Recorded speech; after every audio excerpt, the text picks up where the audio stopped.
Bismillahirrahmanirrahim. Assalamualaikum warahmatullahi wabarakatuh.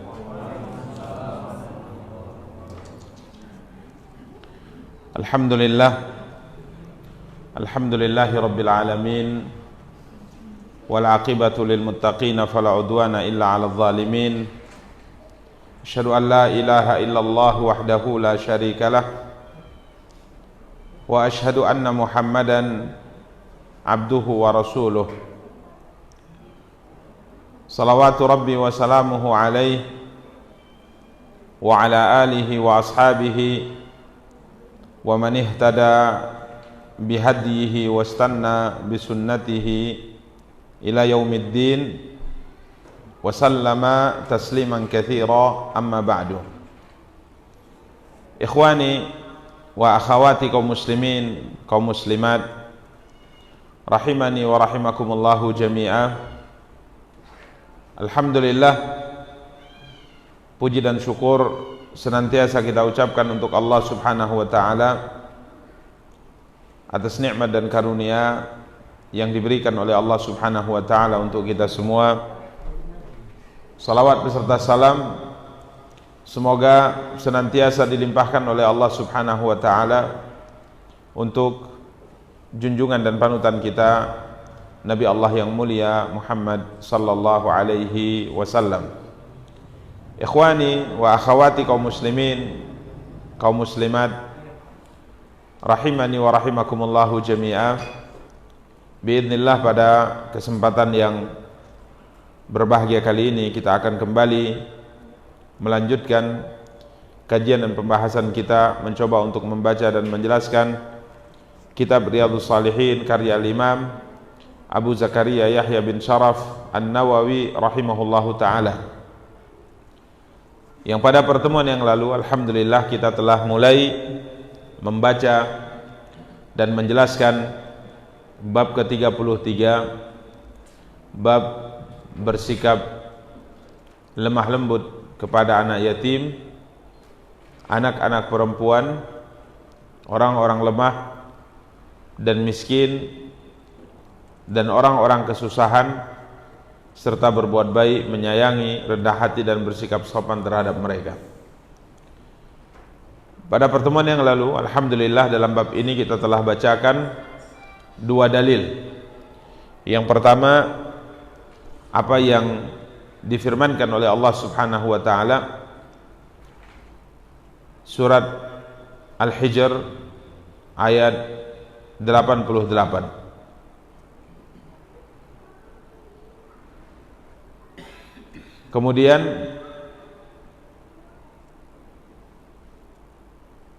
surat Al-Kahfi ayat 28. Ini dua dalil yang alhamdulillah telah kita bacakan pada pertemuan yang lalu,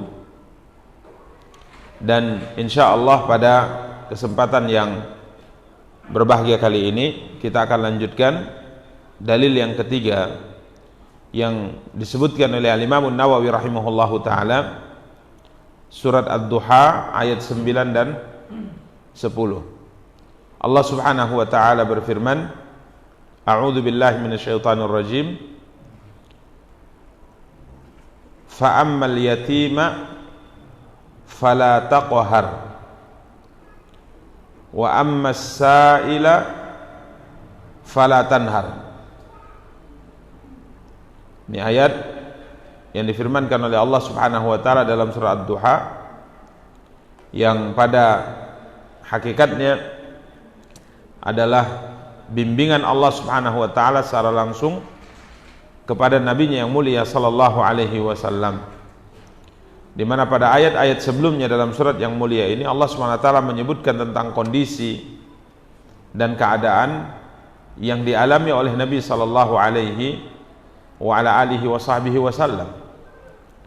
Pertama, Allah subhanahu wa ta'ala sebutkan bahwa beliau dahulu adalah seorang yatim. Allah berfirman pada ayat yang ke-6, alam yajidka yatimam fa'awa, bukankah dia mendapatimu sebagai seorang yatim lalu dia melindungimu. Maklum bahwa Nabi kita yang mulia sallallahu alaihi wasallam lahir dalam keadaan yatim, di mana ayah beliau Abdullah meninggal sebelum beliau dilahirkan. Maka Allah SWT berfirman, alam yajidka yatiman fa'awa. Ini kondisi Nabi yang pertama yang disinggung oleh Allah SWT. Bukankah dia mendapatimu sebagai seorang yatim lalu dia melindungimu? Kemudian yang kedua yang disinggung oleh Allah SWT, wa wajadaka dhallan fahada. Dan dia mendapatimu sebagai seorang yang dhallan, diterjemahkan dengan bingung, lalu dia memberikan petunjuk. Yang dimaksud dengan bingung atau sesat di sini maknanya adalah tidak mengetahui kebenaran, tidak mengetahui kebenaran.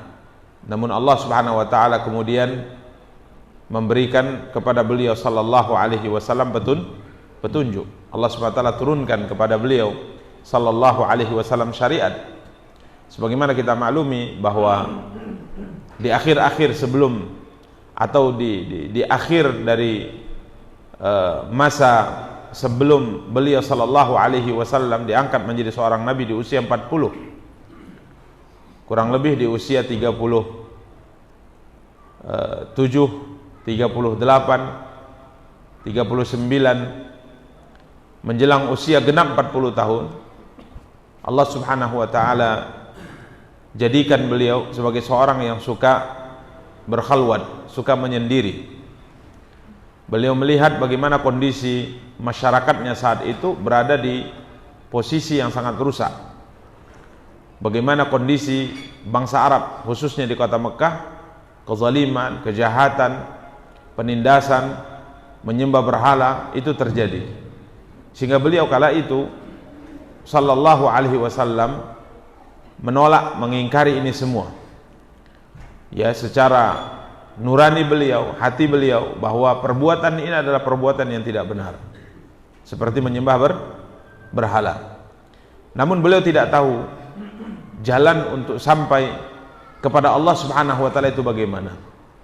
Ya, sehingga akhirnya disebutkan bahwa Allah Subhanahu wa taala takdirkan beliau 3 tahun sebelum turunnya wahyu pertama, tatkala usia beliau mendekati usia 40 tahun, Allah SWT jadikan beliau suka menyendiri, dan tempat yang beliau pilih adalah gua Hira. Di situ beliau bertafakkur, di situ beliau merenung, melihat kerusakan dan memikirkan kerusakan yang terjadi pada umatnya, pada masyarakatnya yang ada di kota Mekah secara khusus. Inilah yang disebut dengan dhallan, yang diartikan dengan bingung atau sesat. Ya, tidak mengetahui kebenaran, tidak mengetahui wahyu. Ya, karenanya disebutkan oleh Allah Subhanahu wa taala dalam Al-Qur'an, wa kadzalika auhayna ilaika ruham min amrina ma kunta tadri mal kitabu walal iman. Sungguh kami telah wahyukan kepadamu ya Muhammad ruh, yakni wahyu dari kami, yang sebelum itu, sebelum turunnya wahyu kepadamu, engkau tidak tahu, la tadri mal kitabu walal iman. Engkau tidak tahu kitab suci dan engkau tidak tahu iman. Akhirnya Allah SWT ajarkan kepada beliau syariat, Allah turunkan wahyu kepada beliau sallallahu alaihi wasallam. Inilah makna Allah memberikan petunjuk kepada beliau. Jadi dhallan di sini bingung atau diartikan sesat bukan sebagaimana yang kita bayangkan. Karena dalam bahasa Arab ketidaktahuan terhadap sesuatu itu juga disebut sesat. Ya. Demikian para ikhwah dan akhwat yang dimuliakan dan dirahmati Allah. Bukan maknanya bahwa beliau sesat menyembah berhala, tidak. Karena dari semenjak lahir sampai beliau meninggal, beliau tidak pernah menyembah berhala. Bahkan disebutkan dalam riwayat bahwa di Mas'a, di tempat sa'i antara Safa dan Marwah, itu ada batu yang disebut dengan batu Isaf dan Na'ilah. Batu ini dikeramatkan oleh orang kafir Quraisy dahulu, dan Nabi kita yang mulia sallallahu alaihi wasallam beliau tidak pernah menyentuhnya. Jadi mereka tatkala mengerjakan sa'i, mereka selalu tatkala melewati batu ini mereka pasti menyentuhnya, sebagaimana mereka menyentuh Hajar Aswad. Maka Nabi kita yang mulia SAW tidak pernah menyentuhnya. Ini sebelum beliau diangkat menjadi Nabi. sebelum beliau diangkat menjadi nabi. Kala itu beliau melakukan sa'i bersama dengan budak sahayanya yang kala itu sempat diangkat menjadi anak angkat beliau, yakni Zaid bin Harithah radhiyallahu taala anhu. Maka Nabi kita yang mulia sallallahu alaihi wasallam mengatakan pada Zaid, jangan kau sentuh itu batu Isaf dan Nailah. Maka Zaid kala itu berkata, ini menceritakan Zaid sendiri, saya ingin mencoba sejauh mana pengingkaran Muhammad sallallahu alaihi wasallam terhadap penyentuhan terhadap barang yang dikeramatkan itu. Maka tatkala dia sa'i, maka dia sentuh, maka di situ Nabi marah. Nabi berkata kepadanya, bukankah sudah aku katakan kepadamu jangan engkau apa? Jangan engkau sentuh. Ini menunjukkan bahwa beliau tidak pernah menyembah apa? Berhala. Beliau tidak pernah mengagungkan berhala. Beliau tidak pernah bahkan melakukan kejahatan, keburukan. Sekalipun tidak sampai kepada syirik, kejahatan-kejahatan yang lainnya juga belum pernah beliau lakukan. Beliau tidak pernah mencuri, beliau tidak pernah berzina, beliau tidak pernah melakukan kezaliman, sampai orang-orang menggelari beliau sebagai seorang yang mulia, sebagai seorang yang sempurna, yang disebut dengan Al-Amin. Karenanya yang dimaksud dengan sesat di sini bukan sebagaimana dibayangkan oleh sebagian kita atau sebagian orang yang mengatakan bahwa beliau sempat menyembah apa? Berhala, kemudian Allah berikan petunjuk. Sempat sesat, kemudian Allah memberikan petunjuk kepada beliau. Bukan itu yang dimaksud oleh Allah Subhanahu wa taala. Akan tapi beliau tidak tahu tentang iman, tentang syariat Allah Subhanahu wa taala, sampai akhirnya Allah anugerahkan kepada beliau syariat dengan turunnya wahyu pertama kali kepada beliau di gua Hira. Ini anugerah yang kedua yang disinggung oleh Allah Subhanahu wa taala kepada nabinya yang mulia sallallahu alaihi wasallam. Kemudian yang ketiga Allah Subhanahu wa taala sebutkan pada ayat ke-8. Ini kita bacakan sebelum nanti Allah ingatkan kepada beliau untuk tidak memperlakukan dengan perlakuan yang tidak baik orang-orang yang mengalami kondisi yang pernah engkau lalui dahulu. Ya, jadi seakan-akan Allah SWT memberi pelajaran juga kepada kita bahwa hendaknya kita itu tatkala Allah anugerahkan kebaikan kepada kita yang dahulunya kebaikan itu tidak diberikan, maka jangan kemudian kita bersikap kasar, bersikap sombong kepada orang-orang yang mungkin kondisinya seperti kita dahulu. Ya. Kemudian yang ketiga yang disebutkan oleh Allah SWT, wa wajadaka 'ailan fa'aghna, dan dia mendapatimu sebagai seorang yang 'ailan, yakni kekurangan, miskin, fa'aghna, dan dia memberikan kecukupan kepadamu. Maklum, tatkala beliau lahir dalam keadaan miskin, ya, ayah beliau tidak ada meninggalkan harta untuk beliau yang cukup. Bahkan disebutkan hanya mungkin 5 ekor unta dan 1 budak sahaya. Dan ini adalah harta yang sangat sedikit yang ditinggalkan oleh seorang ayah untuk keturunannya, dilihat dari sisi garis keturunan seperti Nabi kita yang mulia sallallahu alaihi wasallam. Karena beliau termasuk dari bangsa yang terhormat, kabilah mulia, Bani Hashim.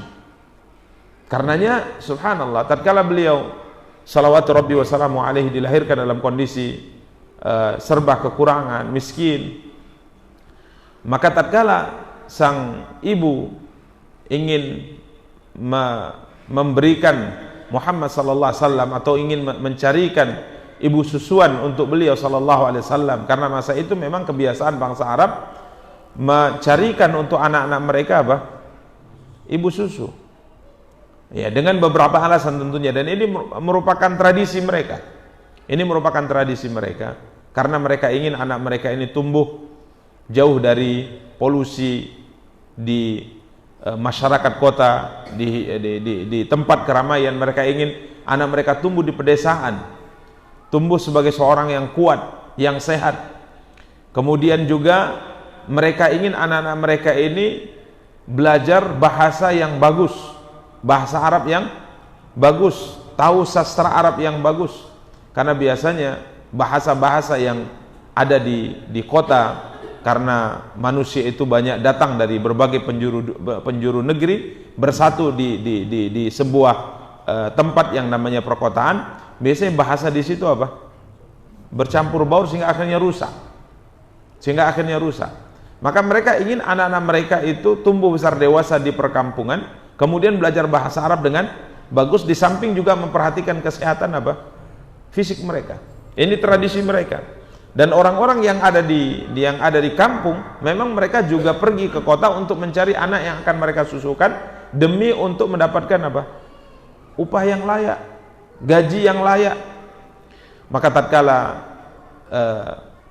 keluarga Halimah As-Sa'diyah datang dari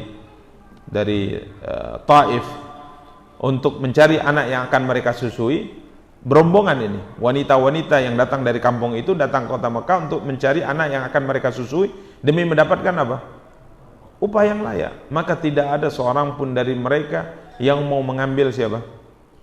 Rasulullah SAW. Jadi para wanita yang beberapa orang datang untuk mencari anak yang akan mereka susui demi mendapatkan upah dari orang tuanya, upah dari kerabatnya ini, tidak ada seorang pun di antara mereka yang mau mengambil Muhammad. Apa kata antar mereka, para wanita tersebut? Apa yang akan bisa diberikan oleh kakeknya kepadanya? Dia dilahirkan dalam keadaan apa? Miskin.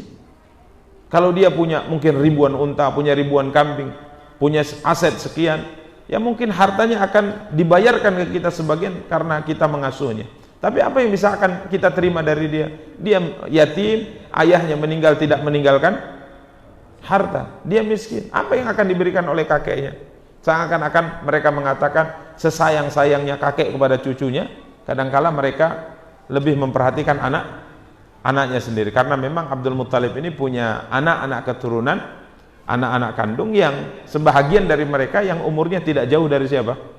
Rasulullah SAW. Jadi semua mereka menolak, semua mereka tidak mau mengambil siapa? Rasulullah SAW. Sampai qaddar Allah Halimah Sa'diyah, tatkala setelah sekian hari cari anak yang akan mereka susui, semua teman rombongan wanita yang datang dari kampungnya semua sudah dapat anak yang akan mereka bawa pulang, kecuali dia. Dia tidak dapat, keliling tidak kebahagiaan. Maka akhirnya dia berkata kepada suaminya, wahai suamiku, sepertinya saya kita tidak mungkin pulang dengan tangan hampa. Teman-temanku semuanya dapat anak yang akan mereka susui, dan sudah kesepakatan upahnya berapa. Ya, mau tak mau sepertinya kita harus ambil anak yatim itu. Ini siapa? Rasulullah SAW. Ya, minimal pulang tanpa tangan kosong. Minimal adalah hasil. Ya berapalah dikasih nanti sama kakeknya, tidak apa-apa. Yang penting kita pulang membawa anak yang akan saya susui. Maka dengan terpaksa diambil siapa? Muhammad. Itu dengan terpaksa. Artinya kalau ada anak orang Quraisy yang lain, ini Muhammad pasti tidak akan diambil. Ya, tidak akan diambil. Tapi qaddarallah, Halimah Sa'diyah akhirnya beliau masuk Islam, suaminya juga masuk Islam. Ya, menceritakan bagaimana keberkahan siapa? Yang mereka dapatkan dari Allah melalui perantara siapa? Rasulullah SAW. Pertama kali tatkala saya ambil, saya gendong dia. 2 anak, dia punya bayi, diambilnya siapa? Rasulullah SAW. Demi Allah, tatkala saya menggendong dia, yakni Muhammad SAW, seakan-akan yang saya gendong itu cuma satu, nggak ada beban apapun. Jadi mengurus anak tambahan, anak susuan ini seakan-akan tidak ada beban apapun, seperti hanya mengurus satu anak saja. Kemudian disebutkan tatkala saya hendak menyusui dia dari kampung sampai kota Mekah, karena memang musim panas, musim paceklik, makanan kurang, saya minum kurang, makan kurang, sehingga asiku juga keluarnya ala kadarnya. Sehingga dari Taif sampai ke Mekah itu setiap malam anakku selalu menangis, nggak bisa tidur karena lapar. Tapi tatkala mulai saya susui Muhammad, tiba-tiba air susuku dengan deras mengalir, sehingga malam itu anakku tidur pulas dan Muhammad tidur pulas. Ini keberkahan kedua. Keberkahan ketiga, kami berangkat naik keledai yang sudah lelah, yang sudah tua. Dan dalam perjalanan pergi, saya selalu ketinggalan dengan rombongan karena keledai kami sudah uzur. Ya, bahasa mungkin pegawai sudah harus pensiun. Ya. Tapi setelah subhanallah kami ambil Muhammad itu, kan kami balik, keledai kami itu berjalan cepat meninggalkan rombongan. Sehingga teman-temanku mengatakan, Halimah, tunggu kami. Akhirnya ditunggu. Kenapa? Ini keledai yang kemarin atau gimana? Ini keledai kemarin. Kenapa kok jadi kuat? Ini keberkahan ketiga. Tapi kok jadi sejarah Nabi kita cerita. Kita balik ke apa? Ya. Ini keberkahan siapa? Keberkahan yang Allah anugerahkan kepada siapa? Kepada Halimah karena memelihara siapa? Rasulullah SAW. Sebagai penyempurnaan keberkahan berikutnya, sampai di kampung, ya sampai di kampung, pengembala kami menyambut kami dengan menggiring kambing-kambing kami yang gemuk-gemuk, karena sudah ditinggalkan berapa hari ini. Kemudian air susunya juga banyak. Sedangkan kambing-kambing daripada teman-teman kami pulang dalam keadaan kurus krempeng dan tidak memiliki air susu. Apa kata majikan-majikan ini kepada penggembalanya? Kemana kalian gembalakan kambing-kambing kami? Coba kalian ikuti itu. Penggembalanya Halimah Sa'diyah. Ikuti di mana mereka gembala, ikuti di sana. Cel kambingnya berhasil coba. Gemuk-gemuk dan air susunya apa? Banyak. Padahal ini keberkahan siapa? Rasulullah SAW. Kemudian dia susui Nabi, dia urusi Rasulullah SAW, dia tumbuh tidak seperti anak-anak biasa. Dalam satu pekan pertumbuhannya seperti anak 1 bulan. Dalam 1 bulan pertumbuhannya seperti anak 1 tahun. Cepat. Ini siapa? Rasulullah SAW. Ya. Tapi itu sejarah Nabi, kita tidak sedang apa? Mengkaji sejarah Nabi ya. Karena memang sejarah Rasulullah SAW satu-satunya sejarah manusia yang hidup. Artinya kita belajar sejarah Nabi itu seakan-akan kita belajar sejarah orang yang masih hidup. Bahkan seorang ilmuwan Barat pernah mengatakan tidak ada seorang manusia yang lahir di bawah pancaran cahaya matahari yang terang kecuali satu manusia saja di atas muka bumi ini. Siapa itu? Rasulullah SAW. Jadi sejarahnya itu memang sangat menakjubkan. Setiap kali kita baca, kemudian kita baca lagi seperti kita belum baca. Setiap kita baca sudah 10 kali, kita baca lagi sepertinya kita belum baca. Karena memang sejarah hidup. Ya, ini sejarah hidup anugerah Allah SWT kepada Nabi kita yang mulia sallallahu alaihi wasallam. Jadi ini hal yang disinggung oleh Allah SWT tentang Nabi yang mulia sallallahu alaihi wasallam. Pertama, beliau yatim, kemudian beliau tidak tahu apa-apa. Ya, yatim, kemudian Allah Subhanahu wa taala memberikan kepada beliau sallallahu alaihi wa alihi wasallam perlindungan sehingga diasuh paman, diasuh kakek, diasuh paman dan seterusnya. Kemudian beliau bingung, tidak tahu kebaikan, tidak tahu kebenaran, sampai Allah berikan petunjuk, Allah turunkan wahyu kepada beliau. Beliau miskin, kemudian Allah berikan kecukupan. Allah SWT akhirnya takdirkan beliau menikah dengan seorang saudagar yang kaya raya, yang mewakafkan semua hartanya untuk siapa? Rasulullah SAW. Siapa yang tidak kenal harta yang sangat banyak di kota Mekah yang dimiliki oleh siapa? Khadijah. Bahkan beliau adalah saudagar kaya raya yang mempekerjakan laki-laki. Ya, jadi dia punya anak buah laki-laki dan dia bekerja sama, berbisnis dengan banyak orang di saat itu, dan hartanya banyak, dan semuanya diberikan kepada siapa? Rasulullah sallallahu alaihi wasallam. Wajadaka a'ilam fa'aghna. Karenanya Allah SWT setelahnya berkata kepada Nabi yang mulia sallallahu alaihi wasallam, yang ini berkaitan dengan ayat yang disebutkan Imam Nawawi. Allah berfirman, fa'ammal yatima fala taqhar. Sebab itu kata Allah Subhanahu wa taala, terhadap anak yatim janganlah kamu berlaku sewenang-wenang. Artinya ingat, dulu kamu juga yatim. Ya, dulu kamu juga yatim. Jangan engkau berlaku sewenang-wenang. Artinya la tudillu, jangan kau hinakan, jangan kau hardi, jangan engkau sudutkan, tapi berbuat baiklah kepadanya dan berlemah lembutlah kepada anak yatim. Ini bab yang disebutkan oleh Imam Nawawi rahimahullah, bersikap lemah lembut kepada siapa? Anak yatim. Dan subhanallah, para ikhwah dan akhwat yang dimuliakan dan dirahmati Allah, secara khusus Allah SWT melarang kita untuk apa? Berlaku sewenang-wenang terhadap siapa? Anak yatim. Ini peringatan Allah Subhanahu wa taala. Siapa anak yatim? Yani anak yang wafat orang tuanya sebelum ia mencapai usia apa? Baligh. Kalau ia sudah mencapai baligh, maka tidak disebut apa? Yatim lagi.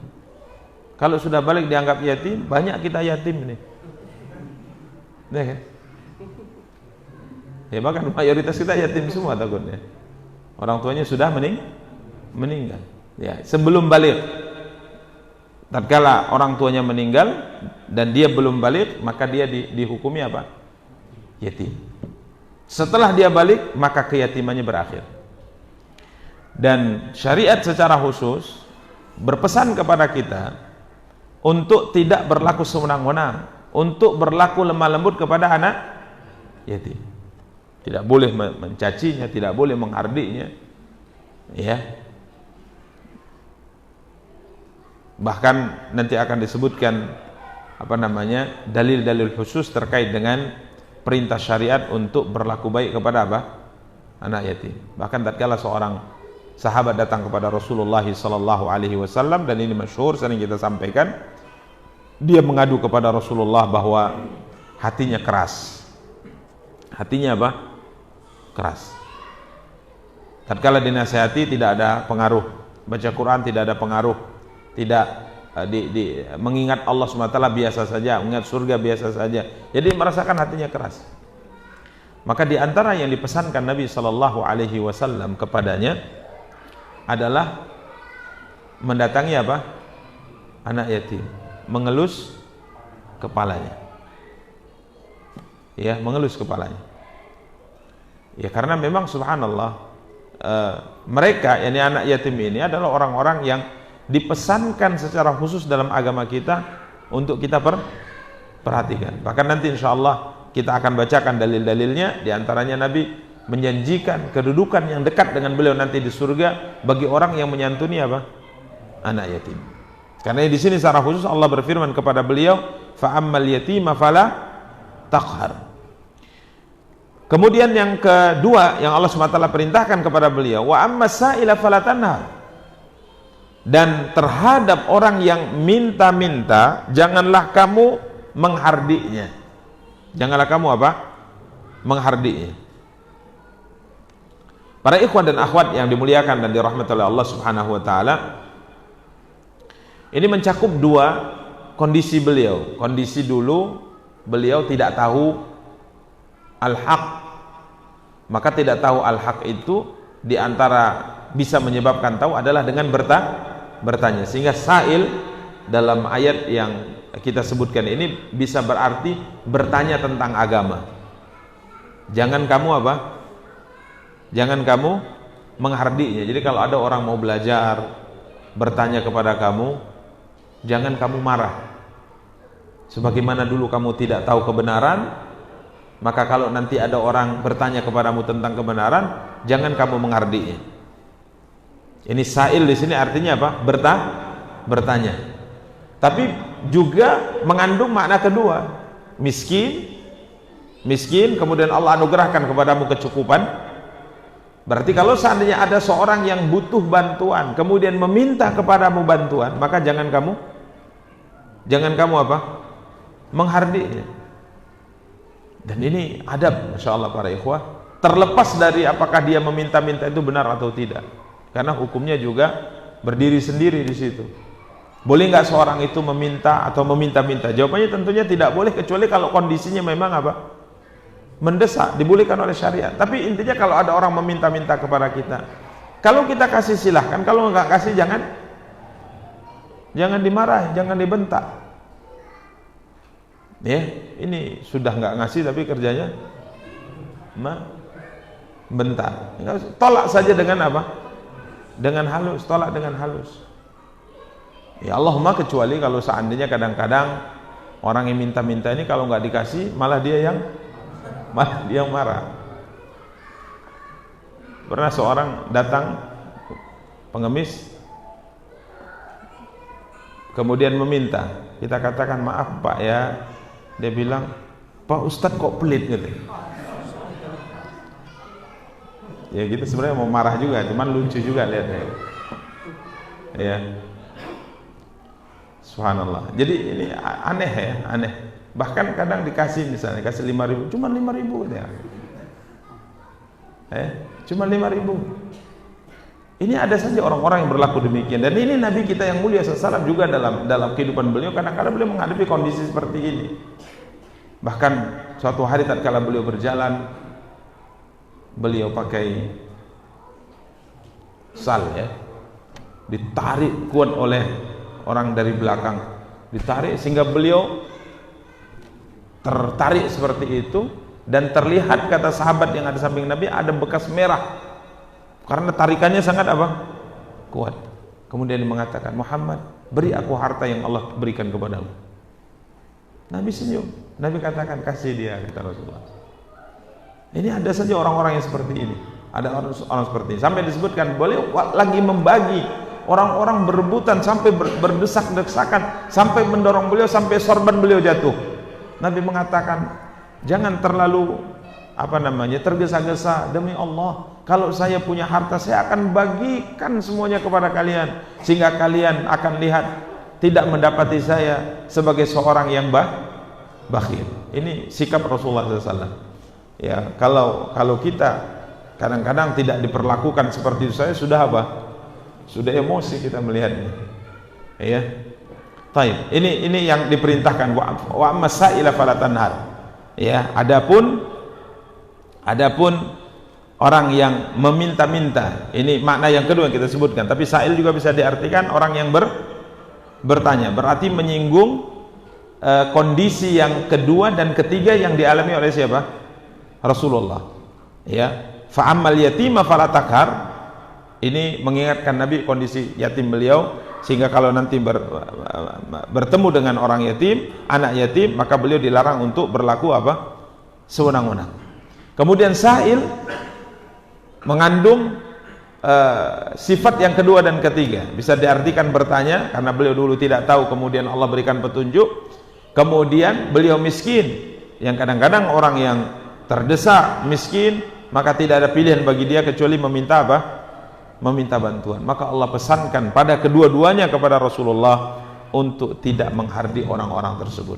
Ya, demikian para ikhwah dan akhwat yang dimuliakan dan dirahmati Allah. Karenanya Qatadah berkata, atau Imam Ibnu Katsir berkata, jangan engkau bersikap kepada orang yang meminta-minta itu fahasyan, keluar dari mulutmu ucapan kasar. Jangan. Wala fadhan, keras terhadap orang-orang lemah daripada hamba-hamba Allah.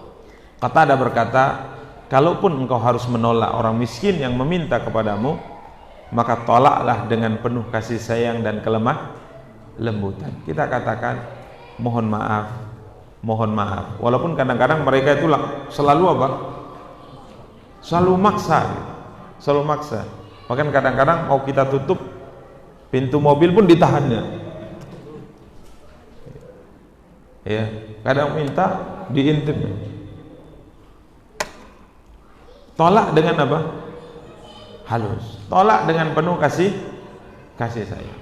Ya, demikian para ikhwah dan akhwat yang dimuliakan dan dirahmati Allah.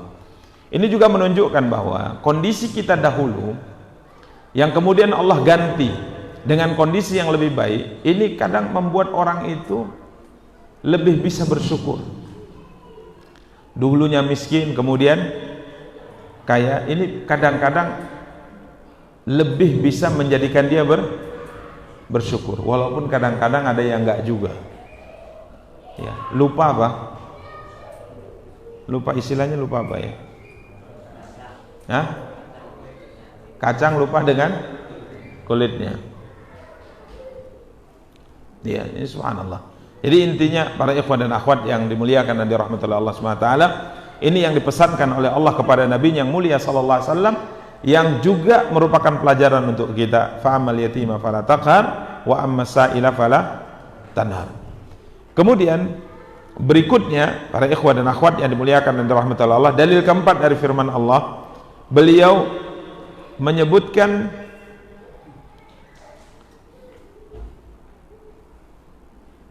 firman Allah Subhanahu wa taala dalam surat Al-Ma'un ayat 1 dan 3. Ayat 1 dan 3. Allah Subhanahu wa taala berfirman, "Ara'aital ladzi yukadzibu bid-din." Tahukah kamu orang yang mendustakan agama itu, mendustakan hari pembalasan, mendustakan hari akhirat? Allah mengatakan, "Fadzalikal ladzi yad'ul yatim. Itulah orang yang menghardi anak yatim. Wala yahuddu ala ta'amil miskin, dan tidak mendorong, memotivasi orang untuk memberi makan orang miskin. Ini sifat orang yang tidak beriman kepada hari akhirat. Orang yang tidak beriman kepada hari akhirat biasanya dia selalu memiliki sifat tercela. Makanya orang yang beriman itu tatkala beriman dengan adanya surga, adanya neraka, adanya pahala, adanya dosa, tatkala dia hendak melakukan sesuatu dia berpikir mau menzolimi orang, menyakiti orang, nanti ada akibatnya di mana? Di akhirat. Makanya orang yang tidak beriman kepada hari akhirat, apa yang dia lakukan?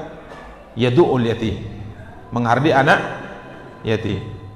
Apa yang dilakukan orang yang tidak beriman kepada hari akhirat? Tidak memotivasi orang untuk memberi fakir miskin. Jangankan dari hartanya, nyuruh orang untuk memberi makan fakir miskin yang itu bukan hartanya.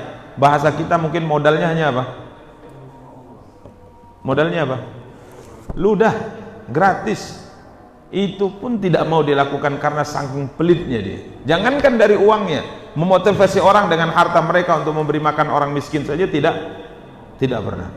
Ini perbuatan buruk yang dimiliki oleh orang-orang yang tidak beriman kepada hari akhirat, ya. Demikian para ikhwah dan akhwat yang dimuliakan dan dirahmati Allah. Insyaallah kita lanjutkan pembahasan kita pada pertemuan yang akan datang. Kita tutup dengan doa kafaratul majlis. Subhanakallahumma bihamdika asyhadu an la ilaha illa anta astaghfiruka wa atubu ilaik. Wassalamualaikum warahmatullahi wabarakatuh.